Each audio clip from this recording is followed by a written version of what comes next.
سلام طعن هابلنا كبران تملكتنا نز ساعات زبطحنا قدستن سبر زيناتاتن حزنا لكم قريبنا لنا كم تلمود لايك شير وسبسكرايب بمقبار كتكاتوا لنا بخبر بمعدام عرستاتهم كنقدم حوحات عرس مكلخال مواجه سعيبو ابلع مرحله تግራይ ናይ ድሮን መጥቃዕትን ምክያድ ጂፒኤስ ሒዞም ኣብ ዝተፈላለዩ ከተማታት ትግራይ ኣብ ትሕቲ ቁጥጥር ዝወዓሉ ሰለልቲ ብልጽግና ዝመልከተ ሰበር ዜና በፈለማ ክንደሱ ሰመሪጥና ያለና ብዛዕባ ኮሎኔል ተወልደ ብዝመልከት ዝወጽ ሓዶሽ ምሽጥራዊ ሓበሬታን ፋኖ ምዕራብ ትግራይን ጽምዶን ብዝመልከት ዝተፈለየ መርገጽ ከም ዝሓዘን ምሕባሩ እተኻለ ዛዕባ ዘሰዓትዮም كلا أير تجري زغزل نايدرون دحساسن متقعتن زملكات استرخب سبر زينان أمريكان إيران بزملكات كال أجدا سحبريتان نايزيو من كالوتن معبالتات كنا دحسكم مريتنا لنا ناخد كاتلنا بخبر بمعدام ناب زرزاتهم كنسجر حزب تግራይ ኣብ ዝሕዘዋን ኣብ ከቢድ ናይ ቁጠባ ቅልውላው ኣብ ዘለሎ እዋን ስርዓት ብልጽግና ኦሮሞ ቢሊዮናት ብር መዲቡ ትግራይ ንምክፋል ነሰርሐ ከም ዝጸንሐና ተገለጸ ኣብ ዘለሎ እዋን ነባር መንግስት ትግራይ ካብ ዝመለስ ንድሓር ድማ ነዝነበሩ መሓወርና ተዳኸመን ተላኣኽቱውን ምስ መሳርሕታቶም ኣብ ትሕቲ ቀይዲ ይውዕሉ ከም ዘለውን ካብ ትግራይ ዝተረኸበ ሓበሬታ ተመልኪቶም እቲ ሕዚ ወጢ ዘሎ ሓበሬታ ከም ዝሕብሮ ኣብ መቐለ መደበሩ ዝገብረ መሓወር ሰንሰለት ብልጽግና ኣብ ትሕቲ ቁጥጥር ከም ዝወዓለ ይግለጽ ኣላ እቲ ሰንሰለት ኣብ مغلا وانا موافري زلوان تخون اب عفارن አዲስ አበባን ኮይኖም ከመዝመርሕወውን ይግለጽ አላ ኃይለታት ጸጥታ ትግራይ ንተሰንሰለት ሙሉእን ምብታኽ ንአዋርሕ ክትትል ከገብሩ ከምጽንሑን ዝገልጹ ፍልፍላትና እቺ ያብ መቀለ ዓርዩ ዝነበረ መሓወር ብልጽግና ጂፒኤስ ሒዙ ሓለፍቲ ዝነብሩሉ ቦታ አኺባታት ዝካየደሉን ሓለፍቲ ዝጥቀሙሉን መካይን ወታደራዊ ካምፕታትን ወዘተ ንብልጽግና ሓበሬታን ሃቡ ከምጽንሑ ተፈሊጡ ዘላም እቲ ዝተረኸበ ሓበሬታ ወሲኹ ከምዝገለጸት ዋና መተሓበሪ ካብ መቀለ ናብ ተንቤን ተጓዒዙ ተዋበ ተልኾን ተፈጽም በዚ ተገብረሉ ክትትል ኣብ ትሕቲ ቀይዲ ዝወዓለን ተኸውን ሙሉእ ሰንሰለት ወና ኣብ ትሕቲ ቀይዲ ውዒሉ ከም ዘሎ ይግለጽ ኣላ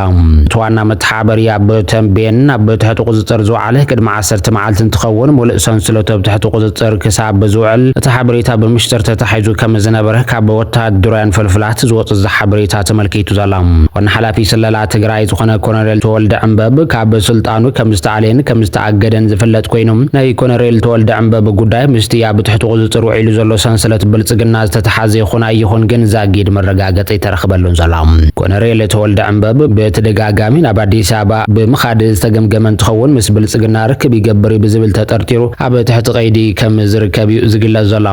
ነዚ ሲዕቡ ድማ ተወልደ ዕንበብ ኣብ ልዑል ሓልዋ ከም ዝርከብ ናይ ገዛ እሱር ኮይኑ ከም ዘለውን ይግለጽ ኣላ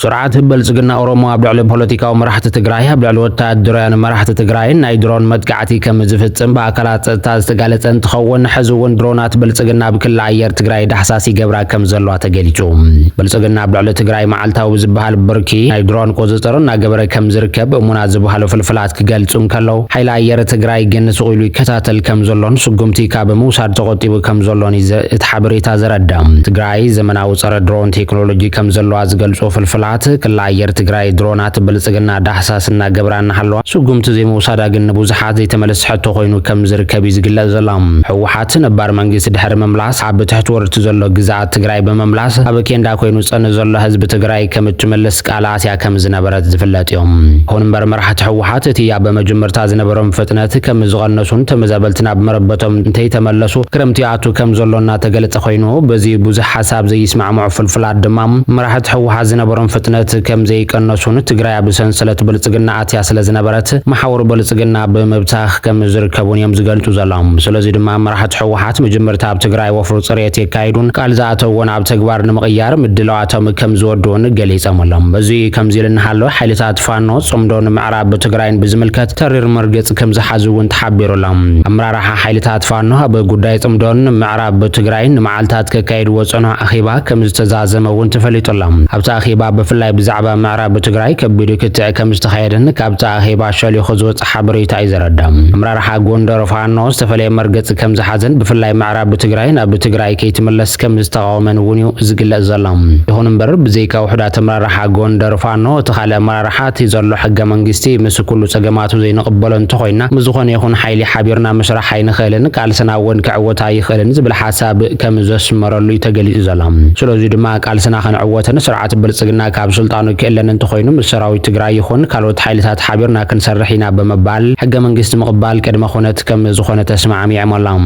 ስለዚ ድማ ብዘይካ ውሕዳት ኣመራርሓ ጎንደር ፋኖ ዓብላላይ ድምፂ ኣመራርሓ ፋኖ ምስ ትግራይ ዘለና ናይ ግዛኣት ጎንፂ ይኹን ምስ ካልኦት ክልላት ዘሎ ናይ ግዛኣት ጎንፂ ትሕዝ ዘሎ ሕገ መንግስቲ ኢትዮጵያ ተቐቢልና ካብ መፍታሕ ካሊእ መማረፂ የብልናና ብዝብል ከም ዝተስማዕምዑ ዝተረኸበ ሓበሬታ እዩ ኣረድዩ ዘሎ። ነዚ ስዒቡ ድማ ፋኖ ብኣብዝሓ ድምፂ ኣካል ጽምዶ ኮይኑ ኣብ ልዕሊ ስርዓት ብልጽግና ኦሮሞ ዝጀምሮ ቃልሲ ኣጠናኺሩ ከም ዝቕጽለሉ ከም ዝወሰነ እዩ ተሓቢሩ ዘሎ።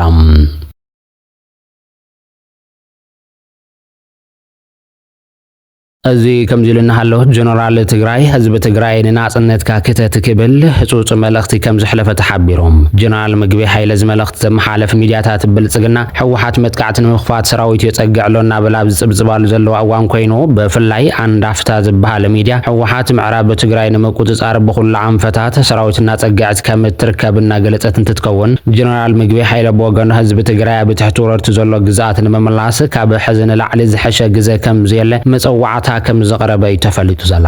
ኣብ ትግራይ ዝተረኸበ ሓበሬታ ከም ዝሕብሮ ህዝብ ትግራይ በተደጋጋሚ መስዋዕቲ ካብ ምኽፋል ናይ ባዕሉ ዝኾነት ሃገር ንምስራት ወይ ድማ ዲፋክቶ ግዛኣት ንምዃን ትልሚ ከም ዝሓዘት ይሕብር። እቲ ኣብ ሓራመረ ዘሎ ሓይሊ ግን ህዝብ ትግራይ ካብ ኢትዮጵያ ከም ዘይፍለን ሃገረ ትግራይ ዝብል ሓሳብ ከም ዘይድግፍን በተደጋጋሚ እናገለጸ ጸኒሖም።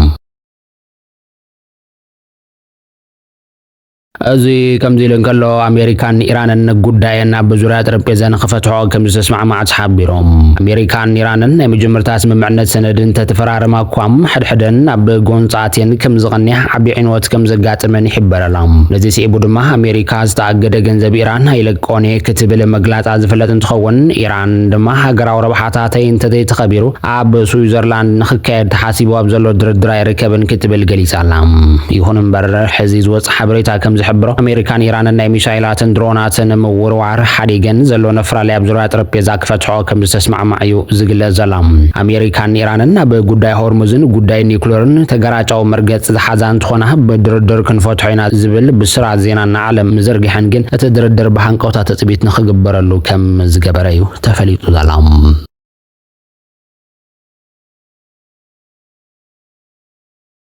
ክቡራንን ተመልከትና ንሰዓት ሒዝናልኩም ዝነበርና ሓበሬታታት እቶም ክትከታተልዎም ጽናሕኹም ይመስሉ ነይሮም። ኣብ ዝቕጽል ብሓድሽ ምዕባለታት ክሳብ እንራኸብ ሰሰናይ ንምንኤልኩም።